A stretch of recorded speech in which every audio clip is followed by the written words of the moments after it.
leadership and management. This video will focus on charismatic and transactional leadership styles. Again, guys, I remind you there are 5 styles.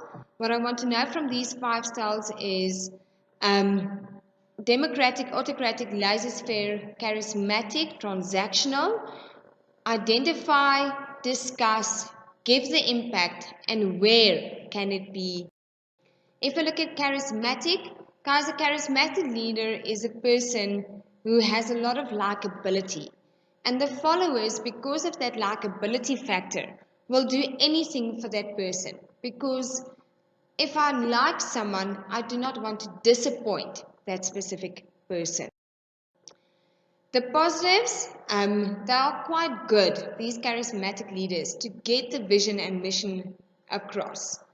And like I said, because the followers like this person so much, the employees are motivated, they're energetic, and because the leader is energetic as well as inspiring. The workers will work quite hard because they do not want to disappoint that charismatic leader. The negative thing is, sometimes the leader believes more in him or herself than in the team. Let's call it they get a big head. Because if a person now has quite a lot of likability, that obviously will make them like themselves slightly more. If the team leader leaves, that whole team falls apart because it was built on likability and not necessarily, if I look at laissez-faire, because you have skills. And then another negative thing is leaders are intolerant of challenges and regard them as irreplaceable. So sometimes they get a big head, like I said. And what you need to remember with charismatic, sometimes, and you can look at the school situation, sometimes you have a person that's quite negative or doing all of the incorrect stuff. But then they've got a bunch of people that follow them. So charismatic, you can also have a negative person that also negatively influence other people to do all of the incorrect stuff with him.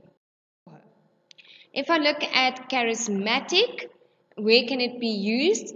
If you have a new vision and mission, or you want to inspire and motivate workers, you want to get them to be more inspired, or you want to get them to be more hardworking, that is when we use charismatic. And you'll see that these are exactly the same as the positive impact of charismatic. Transactional, there's a transaction happening. You do something, I give you something in return. You don't do something, something in return will happen. So this is where we say you will either get a reward or a punishment. Take note, in some of the papers they don't speak of rewards and punishment, they speak of incentives in order to motivate the workers.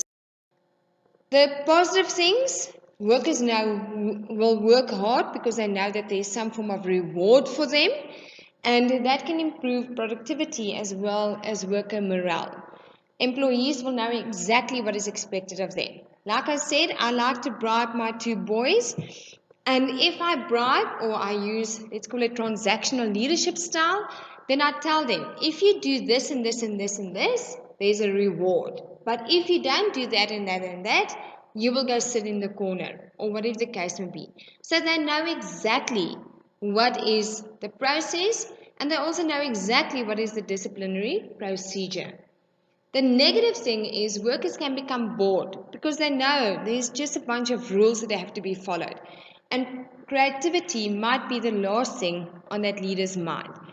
Also, for a transactional leader, you're making life difficult for yourself, and I'm speaking to myself here, is you have to consistently monitor the workers to see, are they doing what you have asked them to do? And like I said, some workers will become demotivated from the get-go. If I tell you, you all have to get 80 and then I give a reward, and some people know they can only get 30%, do you think they will try for the reward? No, definitely not. This style can be best used if you want to maximize employees' performance, or when there is a lot of work and a short time frame under which we need to do this. Or if your workers are demotivated and you want to motivate them, that's a very good way to do it. Transactional leadership style.